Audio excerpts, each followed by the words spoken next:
The power of devil. জন্ম মৃত্যু অস্বাভাবিক কিছু নয়। ইরানি নেতার মৃত্যুও তেমন অস্বাভাবিক কিছু নয়। একটা জাতিকে পরিচালনার দায়িত্বে কে থাকবেন সেটা সেই জাতির নাগরিকগণই নির্ধারণ করবেন। এই যৌক্তিক কারণে ইসরায়েল মার্কিনী সামরিক শক্তিকে আমি শয়তানি শক্তিরূপে নির্ধারণ করছি। এই বিষয়টি আরও পরিষ্কারভাবে বুঝতে চাইলে জনতা পার্টির চেয়ারম্যান জনাব মোহাম্মদ তারেক রহমানের ৬ মিনিটের একটি লেকচার শুনতে হবে। তাহলেই বাকিটা একেবারে ঝকঝকে পরিষ্কার হয়ে যাবে ইনশাআল্লাহ। বাংলাদেশের এমন অনেক নাগরিক আছে যারা আমেরিকার আগ্রাসনকে আগ্রাসন মনে করে না এবং এটাকে আরও গর্বের বিষয় মনে করে আমেরিকার সাথে এই ধরনের সম্পর্ককে। আজকে মধ্যপ্রাচ্যের দিকে দেখেন, সেটা বাহরাইন হোক, দুবাই হোক, কাতার, ওমান অথবা সৌদি আরব, দেখুন ইরানে হামলা করেছে এবং বাহরাইন এই জায়গাগুলোতে যুক্তরাষ্ট্রের যে ইস্টাবলিশমেন্টগুলো আছে, বিমানবন্দরগুলো আছে, তাদের যে সেনা ক্যাম্প আছে, এই জায়গাগুলোতে ইরান সহজ হামলা লক্ষ্যবস্তু হিসেবে হামলা করছে। দেখুন আমেরিকা কিন্তু এখানে এসে জায়গা দিয়েছে, মধ্যপ্রাচ্যের দেশগুলো জায়গা দিল তাদেরকে কোনো একটা স্বার্থে। সেটা হতে পারে যে তাদের দেশে সরকার পতনের ক্ষেত্রে আমেরিকা কখনো কলকাঠি নাড়বে না, তাদের রাজতন্ত্র, সে রাজতন্ত্র কখনো যেন ভেঙে না যায়, এই জন্য আমেরিকার আশীর্বাদ প্রয়োজন। নানা ব্যক্তি স্বার্থে বা রাজ পরিবারের স্বার্থের জন্য তারা আমেরিকাকে সাপোর্ট করে। কিন্তু আজকে দেখেন আমেরিকা আমেরিকায় কিন্তু ইরান হামলা করছে না, হামলা করছে কোথায়? তার নিকটতম লক্ষ্যবস্তু দুবাইয়ে, হামলা করছে ওমানে, কাতারে। এই বিষয়গুলো খেয়াল করেছেন? আবার দেখেন বাহরাইনের কথা বলতেছি, আপনার বাহরাইন বাহরাইনের উপর দিয়ে যখন যাচ্ছে কোনো একটা ইরানি রকেট ইসরায়েলের উদ্দেশ্যে যাচ্ছে, বাহরাইন মাঝপথে থেমে দিচ্ছে। এই যে দালালি, দাসত্ব, এই বিষয়গুলো কখন কাল হয়ে দাঁড়ায়। আজকে দেখেন আমেরিকা সরাসরি আক্রান্ত হচ্ছে না, আক্রান্ত হলো কে? ওমান, কাতার, কুয়েত, দুবাই। এই বিষয়গুলো বাংলাদেশে যারা আমেরিকার দালাল আছে, আমেরিকার আগ্রাসনকে যারা বন্ধুত্ব হিসেবে মেনে নেয়, তারা যেন খেয়াল রাখে যে এইখানে চট্টগ্রামে, সেন্ট মার্টিনে বা কোথাও একটা জায়গায় আমেরিকাকে জায়গা দেওয়া, তার মানে নিজের ঘরে বিপদ ডেকে নিয়ে আসা। কারণ চায়না আর আমেরিকা যখন দ্বন্দ্ব হবে, তখন কিন্তু চায়না কিন্তু ওই দূরে আমেরিকাতে গিয়ে হামলা করবে না, তারা বাংলাদেশে যদি আমেরিকার কোনো ঘাঁটি থাকে কোনো জায়গায়, সেখানে হামলা করবে। আর সেখানে হামলা করবে যে, দেখেন সেনা ঘাঁটিতে হামলা করছে দুবাইয়ে, কিন্তু সারা দিকের বিভিন্ন জায়গায় মানুষ ছোটাছুটি, উপর দিয়ে বোমা যাচ্ছে, উপর দিয়ে মিসাইল যাচ্ছে, তারা দুশ্চিন্তা কিছু করতে পারছে না, দৌড়াদৌড়ি করতেছে সবাই। তাহলে আপনারাও কি এরকম দৌড়াদৌড়ি করতে চান? দক্ষিণ এশিয়ার রাষ্ট্রসমূহ যেগুলো আছে, এই রাষ্ট্রসমূহের মধ্যে একটা চরম বন্ধুত্বের জায়গা হলো তারা নিজেরা দ্বন্দ্ব করে, বিবাদ করে, ঝগড়া করে, কিন্তু কখনো নিজেরা সরাসরি যুদ্ধে লিপ্ত হওয়ার ক্ষেত্রে আমেরিকাকে ডেকে আনে না, কখনো কখনো ডেকে নিয়ে আসে না।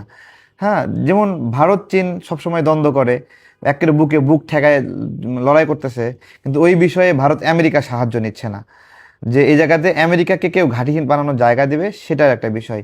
দেখেন আফগানিস্তানের ক্ষেত্রে পাকিস্তান আমেরিকাকে জায়গা দিছে না, জায়গা দিছে না। যখন আফগানিস্তান আমেরিকা যুদ্ধ হয়েছে, লড়াই হয়েছে, পাকিস্তান কিছু না কিছু তো ক্ষতিগ্রস্ত হয়েছে। এবং দেখেন এই আফগানিস্তানকে জায়গা দেওয়াকে কেন্দ্র করে আমেরিকা এখানে আছে, এই ধরনের একটা বিষয়। দেখেন আফগানিস্তান এবং হলো ওই পাকিস্তান এখনও কিন্তু লড়াই হচ্ছে, পাকিস্তান জায়গা দিয়েছে, এখনও লড়াই হচ্ছে, এই দ্বন্দ্ব। সুতরাং আমেরিকা, আমরা বাহ্যিকভাবে যেটা দেখি যে কোনো দেশকে নিয়ন্ত্রণ করতে যাচ্ছে বা এরকম এরকম, দেখুন এই যে ইরানে হামলা করলো, হামলাটা পাল্টা হামলা কোথায় করছে? আমেরিকার সেনাঘাঁটি দুবাইয়ে। তা এখন কি করতে হবে দুবাই সরকারকে? নিজের দেশকে রক্ষা করার জন্য এখন তাদের অ্যান্টি মিসাইল প্রযুক্তি আমেরিকার কাছ থেকে কিনতে হবে, যে আকাশে যেন মিসাইল ধ্বংস হয়ে যায়। তাহলে আমেরিকার এই চালটা মধ্যপ্রাচ্যে অস্ত্র বিক্রির একটা কৌশল হতে পারে না? সুতরাং যে সকল পাগল ছাগল, আমরা যখন বলছিলাম যে বন্দর এ সকল বিদেশিদের হাতে দেওয়ার ক্ষেত্রে খুব সাবধান সতর্ক থাকতে হবে, তারা আমাদেরকে অনেক সময় না বুঝা গালিগালাজ করেছে। বাস্তবতা হলো রাষ্ট্র সার্বভৌম থাকা খুব জরুরি।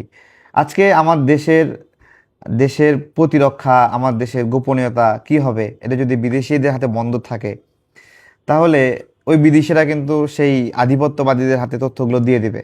আমি আমার প্রয়োজনে কখনো ইরানের হেল্প নিতে পারি, কখনো রাশিয়ার হেল্প নিতে পারি, অথবা কোনো একটা মুসলিম দেশের হেল্প নিতে পারি, অথবা মুসলিম দেশ না অন্য একটা দেশ আমার বন্ধু হিসেবে আছে, তাকে আমরা হেল্প হিসেবে নিতে পারি। কিন্তু যখন আপনি বিদেশিদের হাতে বন্ধ থাকবে, তখন আপনার দেশ, আপনি কার সাথে কি নেওয়া লেনদেন করতেছেন, কোন প্রযুক্তি আনতেছেন, হ্যাঁ, সেটা কিন্তু তারা মানবে না। আমেরিকা এবং বাংলাদেশের যে চুক্তিটা আছে, সেই চুক্তির সবচেয়ে গোপনীয়তা দিক হলো যে আমেরিকার স্বার্থ বিরোধী কোনো চুক্তি আমরা চীনের সঙ্গে করতে পারবো না। এখন আমেরিকার স্বার্থবিরোধী চুক্তি কি কি হতে পারে? যেমন অর্থনৈতিক ক্ষেত্রে হতে পারে, সামরিক ক্ষেত্রে হতে পারে। এমন একটা অস্ত্র আছে যেটা চায়নাকে নিষিদ্ধ করে দিছে, বাংলাদেশের আমদানি করতে পারবে না। অথবা এমন একটা জাহাজ আছে যেই জাহাজটা চায়নার কোনো সম্পর্ক থাকার কারণে নিষেধাজ্ঞার আওতায় আছে, বাংলাদেশও জাহাজ ব্যবহার করতে পারবে না। তো এই বিষয়গুলো না বুঝে অনেকে, একটা রাষ্ট্র যখন মাথা উঁচুকে দাঁড়াতে পারে, তখন রাষ্ট্র অনেক কিছু করতে পারে, রাষ্ট্র অনেক প্রোগ্রেস হয়। কিন্তু রাষ্ট্র যখন কারো কাছে ধরা থাকে, হুম, তখন না রাষ্ট্র আসলে পাখা মেলে উঠতে পারে না নিজের মতো করে। আর এটাই হলো স্বাধীনতা। আজকে মধ্যপ্রাচ্যে দেখেন কিভাবে স্বাধীনতা হরণ হচ্ছে। মধ্যপ্রাচ্যের সার্বভৌমত্ব কিন্তু শেষ শেষ এক ইরানে হামলা করে পুরো মধ্যপ্রাচ্য টার্মোয়েল সিচুয়েশন হয়ে গেছে। ইরান কি করবে? ইরান তো আমেরিকা পর্যন্ত রিচ করতে পারতেছে না, ইরান তো ইসরায়েল পর্যন্ত রিচ করতে পারতেছে না। কি করতে পারতেছে? পাশেই ওখানেই দুবাই আমেরিকার সেনাঘাঁটি, সেখানে গিয়ে হামলা করতেছে। এটাই আর কি। এগুলো সার্বভৌমত্বের বিষয়গুলো, স্বাধীনতার বিষয়গুলো, এগুলো যারা বোঝে না তারা বিভিন্ন সময় ঝোঁকের মাথায় বলে। নগদ নগদ প্রাপ্তির আশায় বিদেশিদের হাতে ধর্ষিত হতে এদের কোনো সমস্যা নাই। ওই জন্য আমি বলেছিলাম যে যারা বন্দরটা বিদেশিদের হাতে দিতে চায়, তারা তাদের বউটা বিদেশিদের হাতে দেখ না কেন। কারণ বাঙালি যুবকরা তো খাটো, তাই না? দেখতে কালো। তাহলে বিদেশিদের হাতে গেলে লম্বা আছে, সুদর্শন আছে, সেগুলো ভালো সার্ভিস দেবে তার বউরে। তো সেগুলো ভালো সার্ভিস বাদ দিয়ে বউ তারের মতো একটা আপনার হলো বেকাতেরা নিয়ে, খাটো একটা কাউকে নিয়ে পড়ে থাকবে কেন? তাই না? ভালোই যদি খোঁজে, বস্তুত আমার দেশ, আমার নিজস্ব উদ্যোগ উদ্ভাবন শক্তিশালী করতে হবে। আমার দেশে প্রযুক্তি সক্ষমতা অর্জন করতে হবে। সব কিছু বিদেশিদের কাছ থেকে নিতে হবে, বিদেশিদের কাছ থেকে নিতে হবে। আমি ওই জন্য বলছিলাম যে আমরা ভালো পারি খারাপ পারি, যতটুকু পারতেছি আমাদের সক্ষমতা বৃদ্ধি করতেছি। আমাদের দুর্নীতি থাকলে আমরা দুর্নীতি আস্তে আস্তে কমাবো, কিন্তু তার মানে এগুলোর অজুহাতে বিদেশিদের হাতে আমাদের সার্বভৌমত্ব তুলে দেবো, এটা আসলে হতে পারে না।